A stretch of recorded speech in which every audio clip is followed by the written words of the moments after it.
तो आज की जो हमारी वीडियो है वो है कि ट्रांसफार्मर को और जनरेटर को केवीए में क्यों कहा जाता है, उसकी रेटिंग केवीए में क्यों होती है, और मोटर को जो है वो हम किलोवाट में क्यों नापते हैं। ठीक है, मतलब उसको मोटर को जो है हम केवीए में क्यों नहीं कहते हैं, बाकी ट्रांसफार्मर को जनरेटर की रेटिंग जो है वो केवीए में क्यों होती है।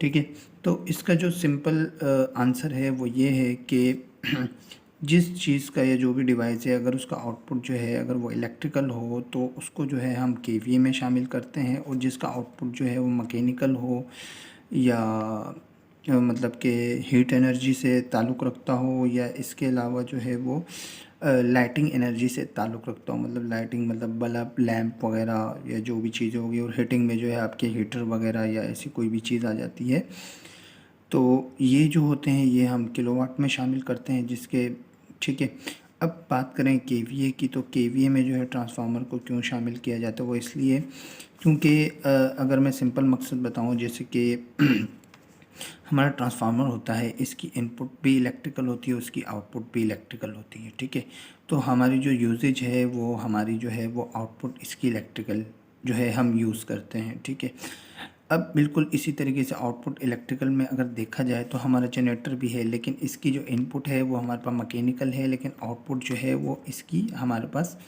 इलेक्ट्रिकल होती है। अगर मोटर को देखा जाए तो मोटर की जो इनपुट होती है वो इलेक्ट्रिकल होती है। इलेक्ट्रिकल मतलब कि इनपुट में हम इसको सप्लाई देते हैं इसकी कॉइल में, जिसकी वजह से मैग्नेटिक फील्ड बनती है। मैग्नेटिक फील्ड के बनने के बाद जब उसका रोटर घूमता है तो इसके शाफ्ट से जो है हम कोई भी मैकेनिकल काम ले सकते हैं, चाहे तो पंप चलाएं या कोई भी ऐसी चीज़। तो सिंपल मकसद ये है कि मोटर से जो है हम आउटपुट जो है इसका मैकेनिकल लेते हैं, तो इसलिए जो है इसकी रेटिंग जो होती है वो किलोवाट या एचपी में होती है। ठीक है, अब एग्जांपल की बात करें तो जैसे कि किलोवाट जो है वो मोटर है। ठीक है, तो अच्छा, तो जैसे कि मैंने कहा कि इनपुट तो इनकी इलेक्ट्रिकल होती है, लेकिन आउटपुट इसकी या तो मैकेनिकल होती है, या तो जो है इसकी आउटपुट जो होती है, या तो इसकी जो आउटपुट है वो हमें हीट एनर्जी में मिलती है। ठीक है, तो ये इसको हम जो है ना किलोवाट में शामिल करते हैं। अब बात करें तो केवीए की, तो केवीए में ट्रांसफार्मर में क्या होता है कि इनपुट तो हमारी इलेक्ट्रिकल सप्लाई तो होती है, लेकिन आउटपुट भी जो है हमें इलेक्ट्रिकल ही यूज़ करनी पड़ती है।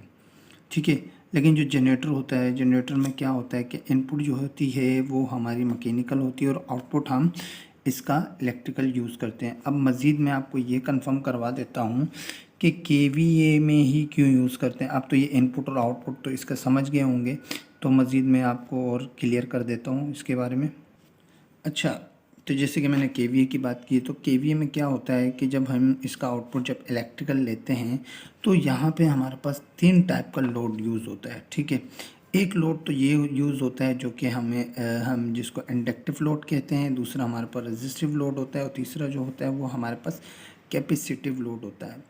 तो ये जितने भी 3 लोड होते हैं इनके पावर फैक्टर भी हमारे पास डिफरेंट होते हैं। मिसाल ले लें कि ये हमारे पास जो है इंडक्टिव लोड है, तो इसका जो पावर फैक्टर है वो हमारे पास 0.8 आएगा। ये रेजिस्टिव लोड है, ठीक है, इसका जो पावर फैक्टर आएगा वो हमारे पास 9 आएगा। कैपेसिटिव लोड है तो इसका पावर फैक्टर हमारे पास 1 आएगा। ठीक है, अब जैसे कि इंडक्टिव लोड की अगर बात करें तो मैंने इस पर भी एक पिछली वीडियो बनाई है इस 3 टाइप के लोड के बारे में। आप चाहें तो वो भी देख सकते हैं, तो उसमें आपको मतलब आपका काफ़ी कॉन्सेप्ट क्लियर हो सकता है। ठीक है, अच्छा चलें तो आगे बात करते हैं।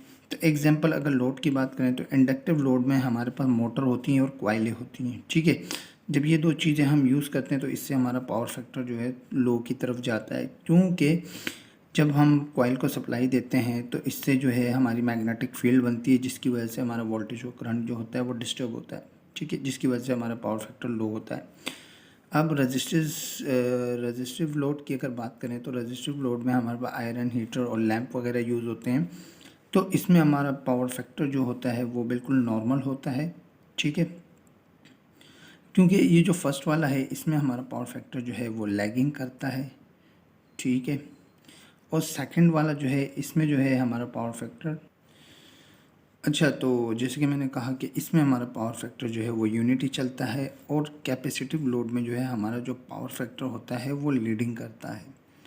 ठीक है, अब सवाल ये है कि जैसे कि ये 3 लोड के हिसाब से जो है हम जो है जो आउटपुट जो सप्लाई जो हम यूज़ करते हैं ट्रांसफार्मर से, क्योंकि वो इलेक्ट्रिकली होती है, क्योंकि हमारे जो यूज़ है मतलब जो हमें जो इस्तेमाल करना है वो इलेक्ट्रिकल सप्लाई करनी है, ठीक है।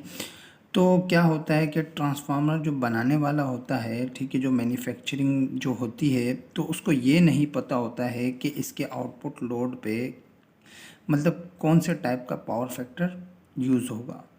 मतलब कि इस पे क्या इंडक्टिव लोड यूज़ होगा, या इस पे रेजिस्टिव लोड यूज़ होगा, या इस पे कैपेसिटिव लोड होगा।